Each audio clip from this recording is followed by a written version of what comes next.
Hello friend, কেমন আছেন সবাই? আশা করি সবাই ভালোই আছো। আমি খুব ভালো আছি। আজকে চলে এসেছি একটি নতুন ব্লগ দিয়ে। আজকে স্নান করে রেডি হয়ে এসেছি তোমাদেরকে ব্লগ দেখানোর জন্য। আজকে আমাদের ঘরে কৃষ্ণ ঠাকুরের পূজা, তো দেখাই। এখানে ঠাকুর মশাই পূজা করছেন। এখানে আমার ভাই, এখানে সব বসে আছেন। এখানে ঠাম্মা, আমার বোন, দিদা সব আছেন। এখানে আমি দোকানে যাচ্ছি, আমাদের ভাইয়ের দোকানে।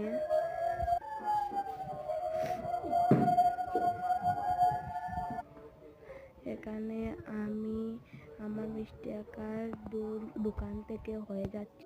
এখানে আমি গিয়ে মোমবাতি ও ধূপকাঠি নিয়ে নেই। এখানে আমার বন্ধু শুভম, এখানে অর্ণব, এখানে লক্ষণ, এখানে রবি জেঠর দোকান। এখানে মন্দিরে গিয়ে এসে গেছি। এখানে আমার বোন হচ্ছে আর তার সঙ্গে রাঙ্গাউসি। তো এখানে শেষ করে কালকে চলে আসবো একটি নতুন ব্লগ নিয়ে। তো